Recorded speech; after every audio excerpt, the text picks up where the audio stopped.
Over the last few sections, you learned all about objects and prototypical inheritance in JavaScript.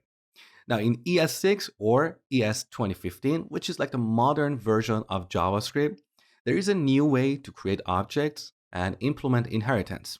That's using classes. But these classes are not like classes that we have in languages like C# and Java. They're essentially syntactic sugar over prototypical inheritance. That's why I wanted to make sure that you fully understand how prototypical inheritance works before we look at the new syntax, which is cleaner and simpler. So here we have this constructor function that you have seen throughout the course. We have this radius property as well as the draw method. Now let's see how we can rewrite this code using ES6 classes. So for now, I'm going to comment out this code so we create a class with the same name. We start with the class keyword, add the name of the class, and then curly braces. This is what we call the body of this class. In this body, we can define properties and methods.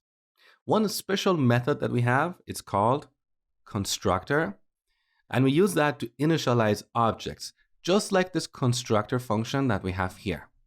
So in this method, we pass the radius parameter and set the radius property on the new object instance that is created.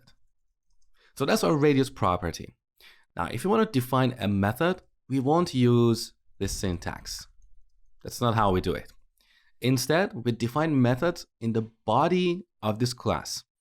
So here we add the draw method like this. So note that we don't have the function keyword here. We just add the name of the method and parentheses and then curly braces. So this syntax is more familiar to people who come from languages like C# and Java. But as I told you before, these classes are just syntactic sugar over constructor functions. And you're going to see that in a second. So in this method, let's do a console.log. Now we can create circle objects just like before. So const C, we set this to a new circle. Of course, here we need to pass the radius. Done. Now here in the console, let's inspect C. So we have a circle object with the radius property. In its prototype, we have the draw method. So all the methods that we add here will end up on the prototype of the circle object. Now, if you don't want a method to end up on the prototype, then you need to define it in the constructor, just like before. So here I'm going to define a move method.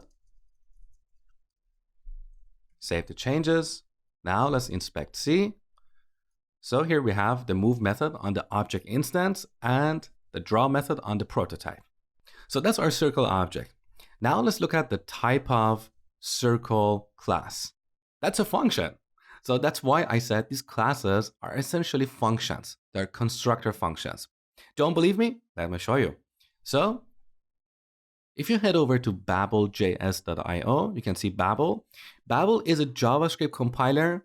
We give it our modern JavaScript code, and it compiles it down to ES5 code that all browsers understand. So you can type some modern JavaScript code here, and then see the result of compilation in ES5 below. So let's just define a circle class here, add a constructor that takes a radius, and sets this.radius to this radius argument. Okay. Now, here is the result of compilation. So we have this circle constructor function. Look, it's a function that takes radius. Now, don't worry about what we have on the first line. I'm going to get to that in a second. But if you scroll down, you can see this.radius is set to radius. That's exactly like what we had in our constructor functions. Now, what is this first line here? Well, here we have a function called class call check, and the job of this function is to make sure that you have used the new operator. If you don't, it's going to yell at you. Let me show you. So back to our code here. If I forget to use the new operator, look, we get this error. Class constructor circle cannot be invoked without new. So earlier in the course where I talked about factory and constructor functions, I told you that one of the arguments that people make against constructor functions is that the developer has to remember to use the new operator. Now, personally, I don't really like this argument. It's very childish. If a programmer forgets to use the new operator, what kind of programmer are they? But anyway, let's just stick to that. Classes in ES6 enforce the use of the new operator.